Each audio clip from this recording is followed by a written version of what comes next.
Dear friend, I trust this finds you well, and I'll come immediately to the point of this letter. I wish to relate to you some extraordinary events that took place here on my land, and I hope you'll believe me, because it's the truth. If I hadn't witnessed it with my own eyes, I would think this account to be some kind of malevolent folktale, but it's not. It's all real. We have endured the turmoil of a revolution, an uprising of subordinates against their masters, not humans though, animals. The animals turned on us. We had an animal riot. I'm picturing your face. We are so used to thinking of animals as lower creatures, lacking intelligence. Because we can't talk to them, we think them dumb with no thoughts to express or emotions to feel. But the fact is, my friend, they aren't as stupid as we like to think they are. We would know better than to make such assumptions if we could speak animal. Fortunately for us, we have someone in our village who can. His name is Omelko.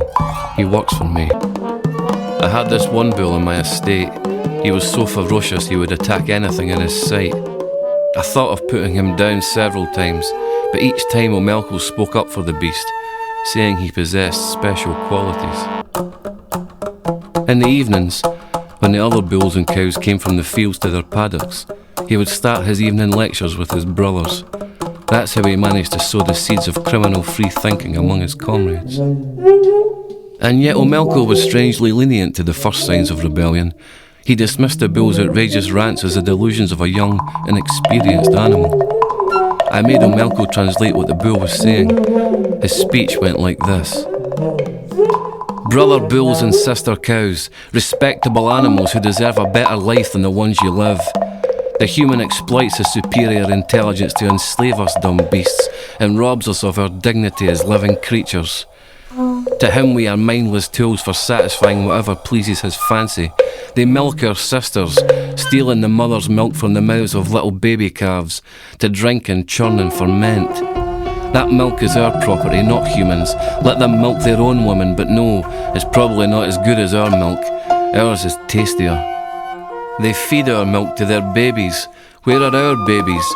Torn from their mothers and slaughtered by the humans for their delicate, tender meat. Greedy, brutal man likes to eat us, and he likes to eat the fruit of our labour. Then they herd us up and lead us to the slaughterhouse, where a terrible fate awaits. Cold horror will run through your animal veins when you imagine what goes on in the abattoir.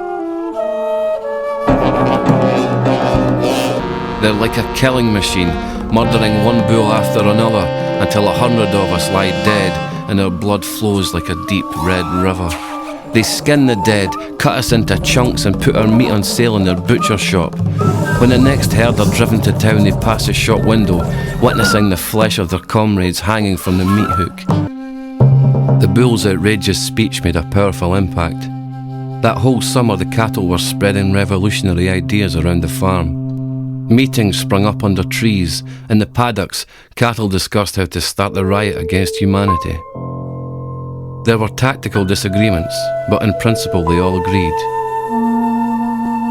All animals under human bondage must participate. A revolution will fail unless we create a united front. So the cows spoke to the horses whilst they grazed together in the pastures, and the mooing spirit of revolution penetrated the neighing community. It wasn't difficult for the idea to catch fire because among the horses, the studs were as hot-headed as the bulls. On my estate there was a red stud, a troublemaker, a handsome stallion but such a rogue, impossible to control. It was this red agitator who began to rally the horses. Enough of the human tyranny, he cried. What horrible things man does to us, saddles us, rides on our backs, boils us down for glue when we are no longer strong enough to bear his heavy loads. We must retaliate. Man doesn't realise he has given us weapons. He puts horseshoes on our hooves, turn these weapons against the tyrant, kick him to death with our horseshoes, or bite him. If the tyrant dares to ride on one of our backs, we will throw him onto the ground and break his bones. Death to the human. His speech caused an uproar of rebellious screams and thunderous stamping. The bulls and cows began neighing and mooing in a warlike manner. United as one herd, they began to move towards our estate in aggressive formations. The goats were the most anxious to join the riot. With great force, they hurled themselves towards the ravine and made bold leaps across it, proudly shaking their beards, looking around for acknowledgement of their prowess. But the sheep were not as agile as the goats. Some of them made it, but many fell to the bottom of the ravine in a pile, scrambling over each other and bleating piteously. The ones at the back were too stupid to take heed. They jumped and fell too, adding to the chaos. The ones on the other side were so overcome with confusion, they simply huddled into small groups, making some feeble pro-democracy bleats. The scent of the riot was picked up by the pigs, who began to make their way along the road to the estate.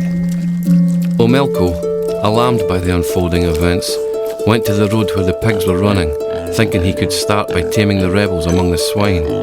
He could hear the boars encouraging fellow pigs to join the riot. "Where shall we start?" they asked each other when they arrived.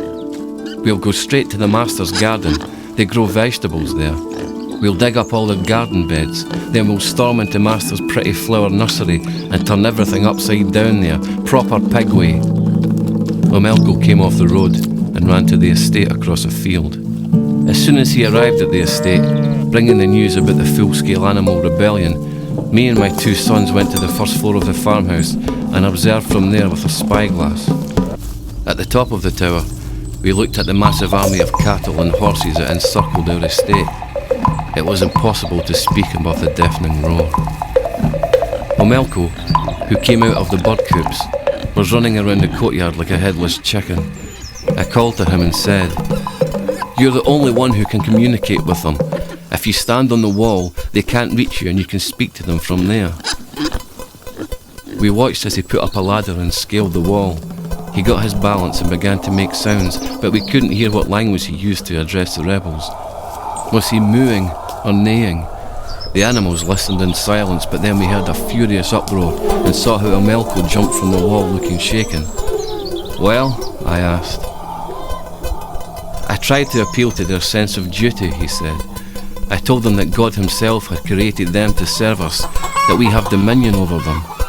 It was useless. They screamed back at me, "What is this idea of God you're talking about? We do not recognize your God. We are animal, and we're going to stab you and kick you and bite you." "What are we going to do, Omelco?" I asked anxiously. "We must set them free, all of them. Let them go into the fields, graze as they like, eat anything that is planted there. The cattle and horses will be satisfied and disperse around the fields, and then somehow we can contain the goats, sheep, pigs, and birds." "And what then?" I asked. "The liberated animals will not know what to do with themselves. They will surely only last out there until the first frost," he replied. I allowed Omelco to act as he thought was right. He climbed the wall again and addressed the animals. A few minutes later, the whole animal army dashed into the fields en masse. The siege was over. There was a great uproar. Oxen and horses leapt in joy, and we could all see they were filled with great exuberance. We are free, they cried. "We fought for it and now we are liberated. Victory is ours. We are free animals at last." And they ran away. Omelco dropped in an exhausted heap from the wall. "They have gone," he said. "Well done, Omelco," I said to him. "All praises to you. You saved us all." The first thing I did on entering the house was point my loaded rifle through the open window into the garden, aiming at the biggest boar. My bullet killed the pig's leader. The swine, scared by the shot that killed their daring leader, began an instant retreat. Then we went to the poultry farm. Chaos was in full bloom there. Every feathered creature was flying around, cackling, clucking and crowing. "You silly chickens, you can't even fly a few feet off the ground. Cats, weasels and even other birds would eat you. Eagles would devour you, hawks would take your chicks away while ravens and crows stalked you. You depend on us. So just submit, stop acting stupid and be humble. That is your destiny." The chickens agreed. It seemed like the birds were pleased and had calmed down. Only the turkeys, as usual, moaned and groaned about their unfortunate destiny. Omelco then went to sort out the sheep and goats. The poor sheep wallowing in the ravine had no notion of how to get out of there. The sides were too steep to climb. The goats began to stamp their feet, ominously swaying their bearded, horned heads to intimidate Omelco as he approached. But he found a long brushwood and whacked a couple of them on their sides and drove them away. Then he called herders and told them to get the sheep out of the ravine and shepherd them back to the sheepcote. "Beware me," he shouted after the sheep as they ran back to the farm. "If you decide to rebel again, you will suffer. You stupid ingrates, you'll be left out on the hill for the wolves to tear at your throats if you don't behave." Meanwhile, the liberated herds of cattle and horses roamed the fields, wild with delight. They ran, they jumped, mooed, neighed, and standing on their back legs, hugged each other ecstatically. Then summer passed and August was ending. The sense of animal unity began to deteriorate. The brotherhood of beasts descended into bickering and petty fights. The horned animals began to stab the hooved, and the hooved animals began to kick the horned. The herds went their separate ways, and then even among the separated herds there was dissent and animosity. Omelco kept a watch on the activities of the liberated animals. He would meet with little bands of oxen and horses wandering around the plains and persuade them to go back to the farm. Other animals, separated from the main herd, became vulnerable.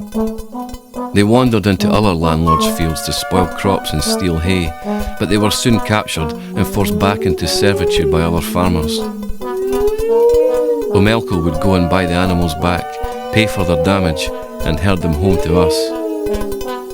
The most ardent and stubborn animals roamed the fields until deep autumn, but then the fields were barren and the first snows came. Animals sobered up as the food supply dwindled. They had had enough of freedom and began to come back to their paddocks. Even the bull that provoked the cattle and the rebellious red stallion, they returned too. Both of these outlawed animals were subjected to the harshest punishment. Omelco sentenced them with my blessing. We killed the bull by clubbing him to death, and we castrated the stallion before we put him into the harness for hard labour. The involvement of other animals was investigated and denounced, and they were all punished accordingly. That's how the Animal Riot ended.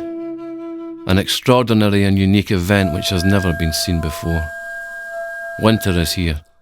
Everything is silent. But what will happen in the future? What will thrive again in spring? Omelco remains vigilant to any murmurs among the animals.